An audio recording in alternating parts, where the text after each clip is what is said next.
E tem um ponto que a gente não pode nunca esquecer, que é a questão da comunicação, né? Quem que vai fazer a comunicação? E aí a gente pensa comunicação em todas as dimensões. A comunicação interna, a gente precisa se comunicar com a equipe, a gente precisa ter um setor de comunicação interna para comunicarmos com os voluntários, para comunicarmos com os atletas, com as delegações, com as pessoas que vão trabalhar, os funcionários, com quem está lá na Vila Olímpica. Essa comunicação interna ela precisa ser muito bem feita, e a comunicação com a mídia, a comunicação com os jornalistas, os meios de comunicação que vêm para cobrir o evento. E aí você vai ter uma equipe específica para fazer essa gestão, para fazer todo esse trabalho.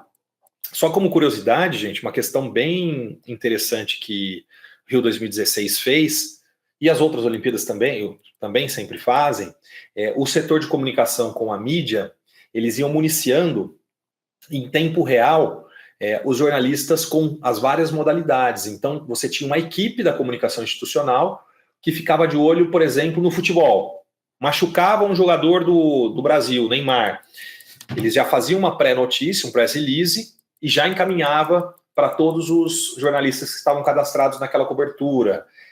Curiosidades sobre aquelas seleções. A seleção é a primeira vez que ela vai participar dessa competição olímpica, ou é a seleção com o maior número de medalhas. Todas as curiosidades também você mandava. Todas as informações que a equipe julgava que poderia ser interessante para municiar os jornalistas, eles iam mandando. Tá? E mandava sempre, o inglês acabava sendo o idioma oficial dessa comunicação feita com os jornalistas. Então, são muitas coisas a se colocar no papel para você, de fato, ter um evento que considere todas as complexidades, considerem todas as pessoas ali, todas as áreas envolvidas. Então, isso eu fui trazendo para vocês um pouquinho mais do ponto de vista teórico e para a gente visualizar um pouco como que os eventos fazem isso hoje. A gente analisou também, eu trouxe isso para vocês, que foi uma área que eu trabalhei bastante no meu doutorado, um desses stakeholders, eu peguei um desses stakeholders como ponto analítico mesmo, que foram os voluntários olímpicos,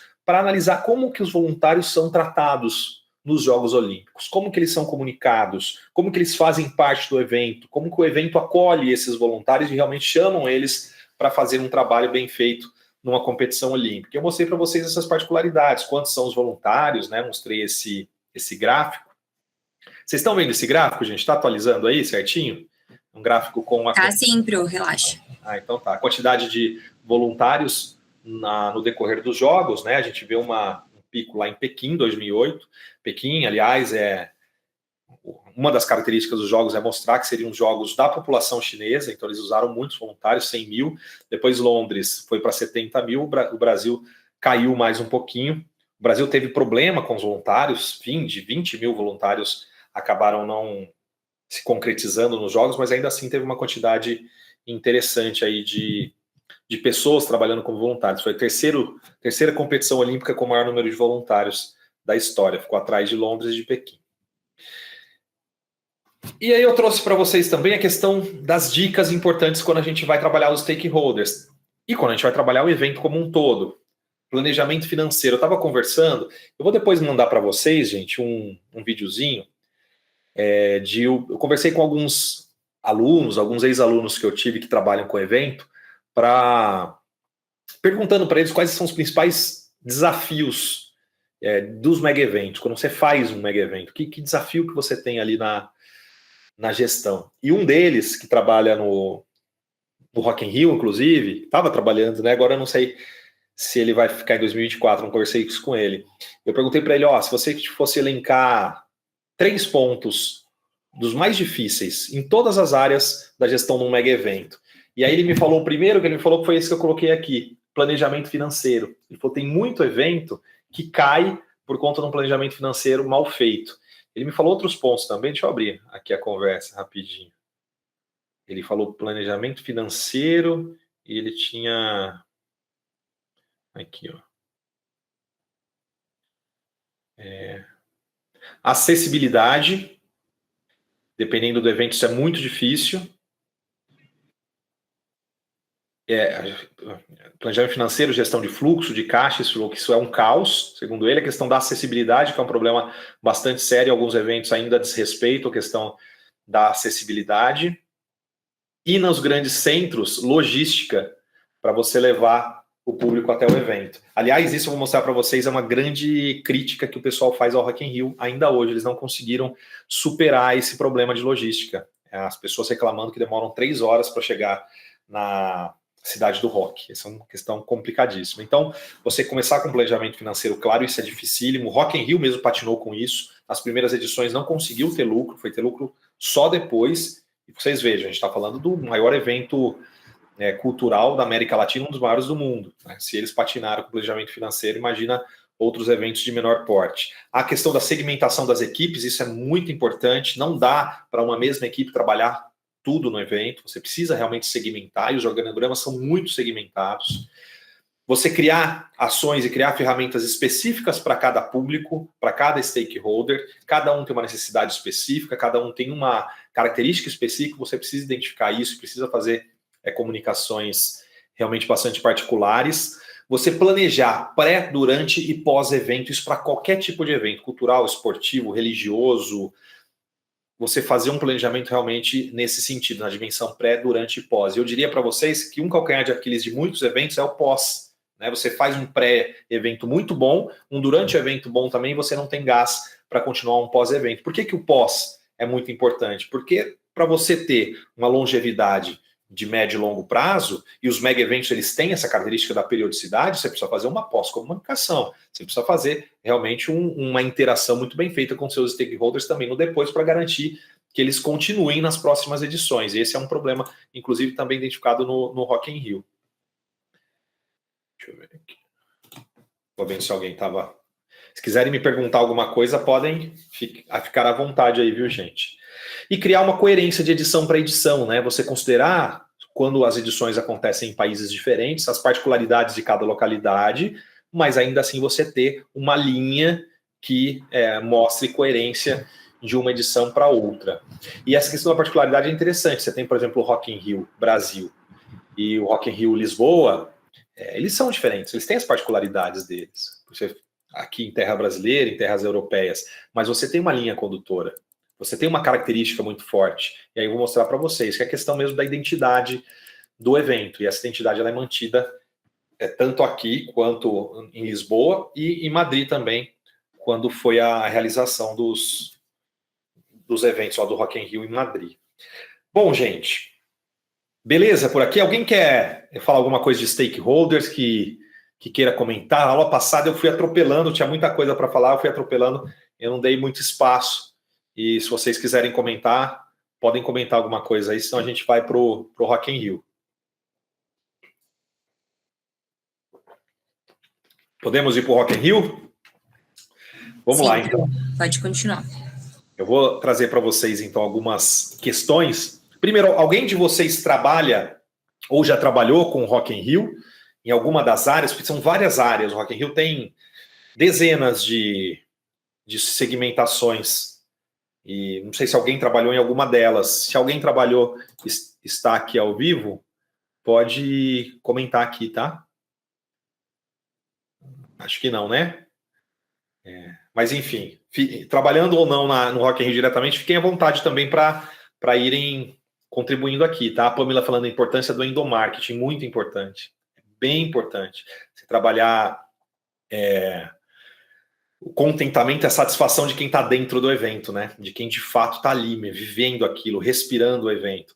Essas pessoas, elas são fundamentais para fazerem a propaganda positiva ou, muitas vezes, negativa do evento. Sabe que lá nos Jogos Olímpicos do Rio 2016, uma questão que eu percebi muito nos meus estudos foi uma ausência de comunicação com os motoristas, com os próprios motoristas profissionais, os Ubers que fizeram o trabalho lá nos Jogos Olímpicos. Poderia ter feito um trabalho melhor para eles comunicarem de forma mais positiva os jogos. A Daniele falando, a Ana no Rock in Rio, falando da Ana, deve ser alguma colega nossa aqui, é isso, Daniele? Professora Ana Decache é a produtora da comunicação 360 graus do Rock in Rio. Ela é a pessoa responsável por todos os canais de comunicação, tanto com as mídias tradicionais, quanto com todas as estratégias de todas as outras mídias. Bacana, bacana. A questão da comunicação no Rock in Rio ela é muito forte porque o Rock in Rio ele nasce de uma empresa de comunicação, né? O Zacarias está falando, né? Então eles têm uma vocação gigantesca para a comunicação. Ontem saiu no Jornal Nacional a primeira divulgação do Rock in Rio 2024, né?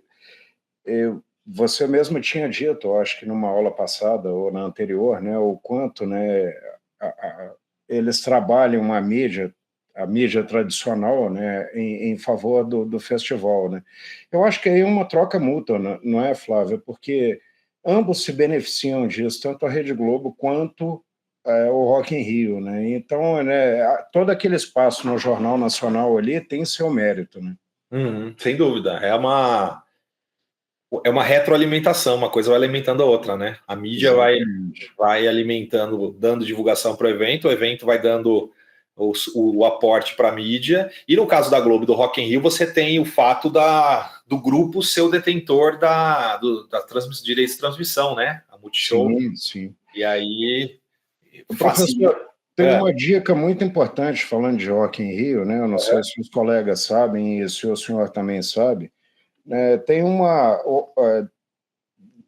se não me engano, desde o ano passado, né, o grupo, a empresa Rock in Rio, lançou um canal de treinamento sobre mega eventos que chama Rockio.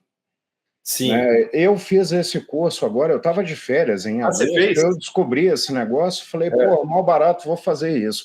E, inclusive, é por isso que eu estou fazendo esse curso, né? Porque eu descobri um mundo novo a partir de fazer, né, essas aulas. São mais ou menos 120 horas de treinamento em que eles, né, explicam o Rock in Rio de ponta a ponta. Todos os aspectos, todas as áreas, né, as áreas de planejamento, as áreas, né, de comando, de execução, de alimentos e bebidas, a área de comunicação 360 graus, enfim, eles explicam o Rock in Rio de ponta a ponta. É um curso gratuito, né, todo mundo pode entrar lá, se cadastrar, né, pelo menos quando eu entrei falava, tem um prazo aqui que é gratuito, eu acho que ainda está valendo. Né, mas todo mundo pode fazer isso aí para entender o que é o Rock in Rio, porque são todos esses caras que fazem o festival que estão dando o treinamento.